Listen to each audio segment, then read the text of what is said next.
You are not who you think you are, and that's the problem. Somewhere between childhood and now, you became someone else's idea of you. And Nietzsche saw this coming. He wrote one sentence that changes everything. Become who you are, not who they want, not who you pretend to be, who you actually are. But here's the twist. Most people have no idea who that is, because we've been trained to fit in, trained to be acceptable, trained to shrink ourselves into boxes that were never meant for us. And now we're walking around wearing masks we forgot we put on. If you've ever felt like you're living someone else's life, this is for you. Stay with me. Nietzsche understood something most philosophers missed. The greatest tragedy isn't failure, it's succeeding at becoming someone you were never meant to be. Think about it. How much of your day is performance?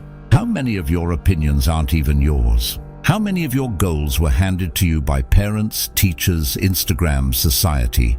You wake up, you perform, you say what's safe, you laugh at the right moments, you chase goals that sound impressive but feel empty. And somewhere deep down there's this voice, quiet at first, then louder, saying this isn't me. Nietzsche called this the herd mentality. We follow, we conform, we obey invisible rules we never agreed to. And in doing so, we betray the one person we owe everything to, ourselves. So what does it mean to become who you are? It starts with destruction. That sounds harsh, but it's necessary. You have to destroy the false self. The one built from expectations, the one designed to please people who don't even know you, the one that keeps you safe but small.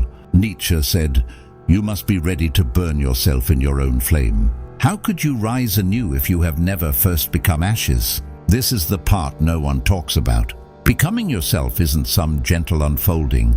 It's a confrontation with every lie you've been told, with every version of you that isn't real. It's looking in the mirror and asking, who am I beneath all this noise? And that question terrifies people, because what if the answer doesn't fit? What if who you really are doesn't get likes, doesn't get approval, doesn't make sense to anyone but you? But here's the secret. That fear is proof you're on the right path. Because the real you, the one buried under all the conditioning, doesn't need permission, doesn't need validation, doesn't need to make sense to the crowd. Nietzsche believed we all have a unique destiny, not in some mystical way, but in the sense that you have a specific combination of talents, desires, quirks, and fire that no one else has. And your job isn't to suppress it. Your job is to let it out, to stop apologizing for it, to stop dimming it so others feel comfortable. He called it Amor, Fati, love of fate. Love your life so much that you'd live it again, exactly as it is, exactly as you are.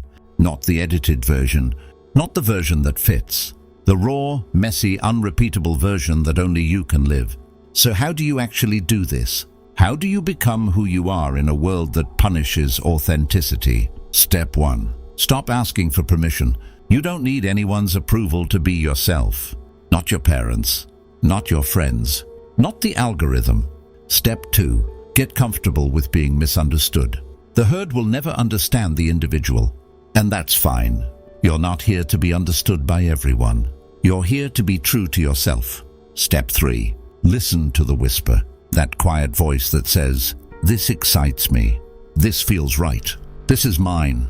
That voice is your compass. Follow it even when it doesn't make logical sense. Especially when it doesn't make sense. Step 4. Create something. Anything. Nietzsche said, one must still have chaos in oneself to give birth to a dancing star. Your chaos isn't a problem. It's your fuel. Use it. Build something only you could build. Say something only you could say. Live in a way only you can live. Because here's the truth. You're going to die one day, and when that moment comes, you won't regret the risks you took. You'll regret the ones you didn't. You'll regret the times you stayed quiet, the times you played it safe, the times you chose comfort over truth. Nietzsche wrote, the individual has always had to struggle to keep from being overwhelmed by the tribe. That struggle is your birthright. It's not easy. It was never supposed to be, but it's the only way to live a life that's actually yours. Imagine waking up and not performing, not pretending, not hiding, just being fully, unapologetically alive. That's the power of becoming who you are. Not who you were told to be, Not who's easier to explain. Who you are.